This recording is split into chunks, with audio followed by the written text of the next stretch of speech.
ज्ञान को समझकर उसे इतना मजबूत कर ले तो अवसाद हमें दूर दूर तक छू नहीं सकता। तो इस चीज को समझने के लिए हमें बहुत ज्यादा कुछ करने की जरूरत नहीं है। ध्यान देने वाली बातें बस इतनी है कि जब हम ये चीज स्वीकार कर लेते हैं ना कि जीव विचार जो होते हैं जीवन में वो जिसके जैसे हैं, अलग अलग है सबके, लेकिन हम क्या करते हैं, हम दूसरे की तुलना, कल्पना, मतलब स्व को भूल जाते हैं, खुद को भूल कर दूसरों की तुलना में लग जाते हैं। और वो हमारे लिए बहुत बड़ा तनाव का कारण बनता है, क्योंकि इच्छाएं जब, अपेक्षा हमारी बहुत ज्यादा होती है और वो अपेक्षाएं जब पूरी नहीं होती हैं हमारे मन मुताबिक, तो हम तनाव में चले जाते हैं। और वो तनाव ही अवसाद का रूप धारण कर लेती है और तरह तरह की बीमारियों को हमारे शरीर में भी जन्म देती है। अवसाद अकेला नहीं आता, बहुत ढेर सारी बीमारियां लेकर के आता है, इंसान को खोखला कर देता है एकदम, उसे समझ में ही नहीं आता कि वो जीवन को कैसे जिया है। तो इस तरीके से योग में एक बहुत अच्छी टेक्निक महर्षि पतंजलि जी ने दी है। वो कहते हैं वितर्क बांधने प्रतिपक्ष भावनम। सचिए, अगर महर्षि पतंजलि को मनोवैज्ञानिक कहा जाता है तो बिल्कुल गलत नहीं है, क्योंकि जिस चीज पे चिंतन हम आज कर रहे हैं उन्होंने हजारों साल पहले अपने योग दर्शन में इसका ब्लूप्रिंट तैयार कर दिया था। उन्होंने इसके लक्षण, कारण, निवारण सबका वर्णन उन्होंने कर दिया था। तो जो वितर्क बांधने प्रतिपक्ष भावनम की बात करते हैं ना, वो ऐसा है जैसे हमारे मन में कोई नकारात्मक विचार आए तो हम उसे सकारात्मक विचार में परिवर्तित कर लें। सबसे पहली कोशिश हमारी ये होती है। उदाहरण के तौर पर जैसे मान लीजिए आपका अपना कोई, मनुष्य के जीवन में निगेटिव थॉट सबसे पहले आ जाते हैं, कुछ लोग उसी निगेटिव थॉट में बज के रह जाते हैं। जो बज के रह जाते हैं वो फिर इसकी तरफ जाने में उन्हें देर नहीं लगती, और जो उसे बदलना सीख जाते हैं, जैसे बाई चांस आपका कोई रिलेटिव कहीं बाहर गया है और उसका फोन किसी रीजन से नहीं लग रहा, नेटवर्क की वजह से नहीं लग रहा है या स्विच ऑफ, किसी भी रीजन से नहीं लग रहा, लेकिन हमारे मन में निगेटिव थॉट क्या आ जाता है तुरंत, कहीं कुछ हो तो नहीं गया,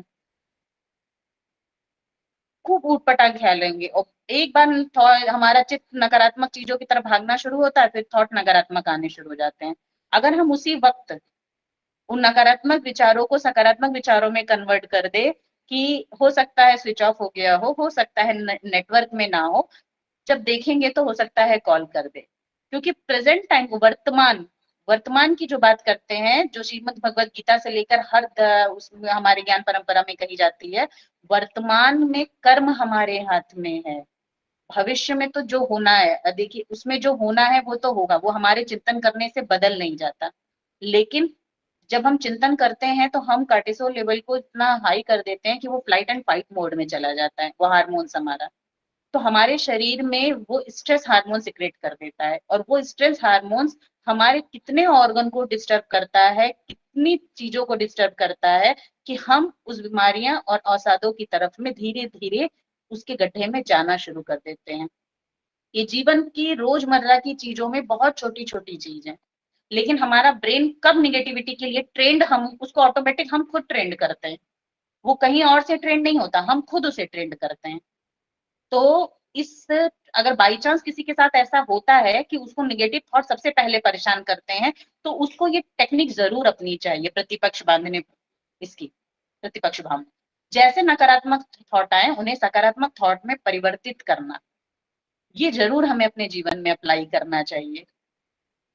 और जैसे कि हम, अवसाद आता कहाँ है, जब बाहरी दुनिया में बदलाव होता है तब अवसाद नहीं आता, अवसाद तब आता है जब हम अपने मन में खुद को, यानी स्व को, सेल्फ को समझ नहीं पाते।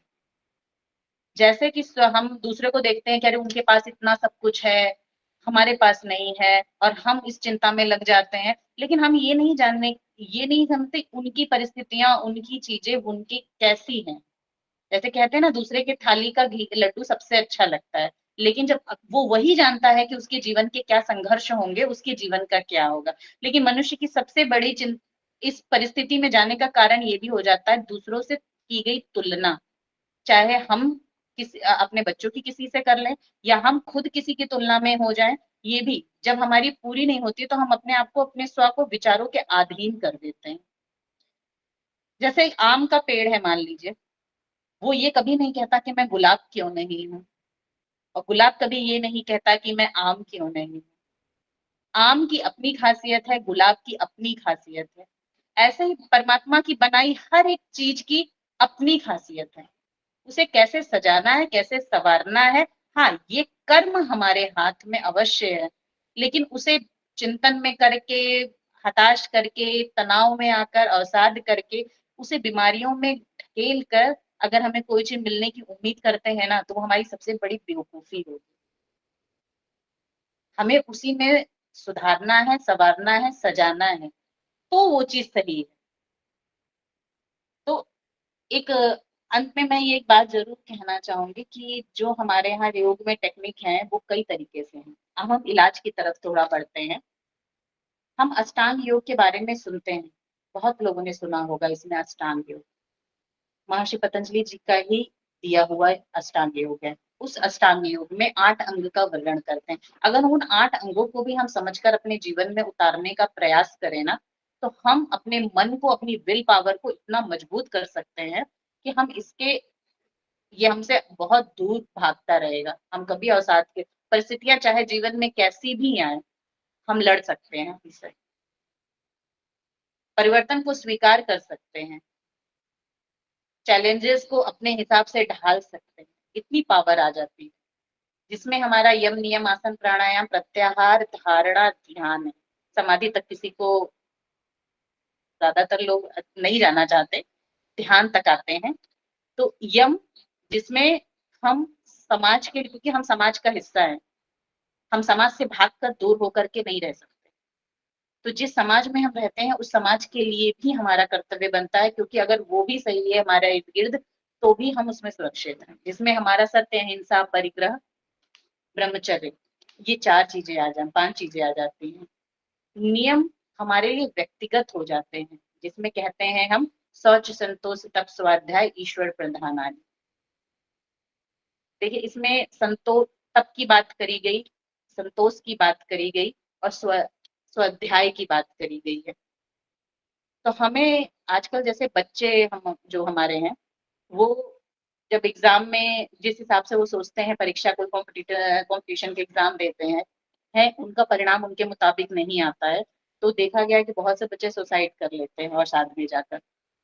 उन बच्चों को अगर हम पहले से, ऐसे बच्चों को, या हम अपने बच्चों को भी समाज में भी या उनके कोर्स में ऐसा ज्ञान दिया जाए कि उन्हें ये पता चल जाए कि केवल कर्म हमारे हाथ में, यानी तप हमारे हाथ में है।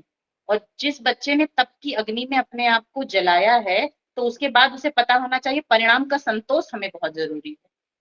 कर्म क्योंकि हमारे हाथ में था, तैयारी हमने बहुत अच्छे से की है, अब परिणाम जो है वो आएगा, वो हमें स्वीकार करना आना चाहिए, एक्सेप्ट करना आना चाहिए। मन मुताबिक आ गया तो बहुत बढ़िया, अगर बाई चांस मन मुताबिक नहीं आया है, तो उससे सबक सीखना और अगले कर्म में उसको अप्लाई करना। फिर योग भी यही कहता है कि हमारे यहाँ जो समस्याएं हैं ना, वृत्ति के निवारण में जो पेन उत्पन्न होता है अविद्या अस्मिता राग द्वेष अभिनिवेश से, उसके लिए भी महर्षि पतंजलि जी कहते हैं क्रिया योग के बारे में। वो होता है तप स्वाध्याय ईश्वर प्रणिधान। उसमें एक छोटी सी चीज कहते हैं कि देखिए तप, हम हम अलग रूप में हैं, किसी का कार्य फील्ड अलग है, किसी की कार्य अलग है, किसी का जीवन अलग है। हर इंसान किसी ना किसी रूप में, किसी ना किसी रोल में इस जीवन में अपना कर्म कर रहा है। ईमानदारी से अपना कर्म करना, यानी सबके कर्म की अग्नि अलग अलग है, लेकिन हर इंसान जो उस अग्नि में अपने आप को ईमानदारी से तपाता है, जलाता है, निखर के निकलता है, फिर उसके बाद जो फल मिलता है उसका संतोष। स्वाध्याय का मतलब होता है खुद का अध्ययन करना, कुछ समय अपने लिए निकालना, अपने बारे में मंथन करना, समझना। वो आपकी ज्ञान की चीजें हो सकती हैं, उसमें मदद आपको ग्रंथ कर सकते हैं, अच्छी अच्छी बातें कर सकती हैं, लोगों के विचार कर सकते हैं जो बहुत अच्छे विचार हैं, उन्हें वो कर सकते हैं, उन सब के बारे में सोचना समझना। फिर हम क्या करते हैं, आखिरी में कहा जाता है ईश्वर प्रणिधान, यानी ईश्वर को फिर समर्पित कर देना। कर्म हमारे फल, बस में था, उसके बाद हमारे नहीं है, तो कर्म 100% किया, उसके बाद ईश्वर को समर्पित कर दिया कि हे ईश्वर, मेरे पास जो करने का था मैंने ईमानदारी से किया है, अब आपको समर्पित करते हैं। तो ईश्वर फिर उसके आगे की नैया संभालता है।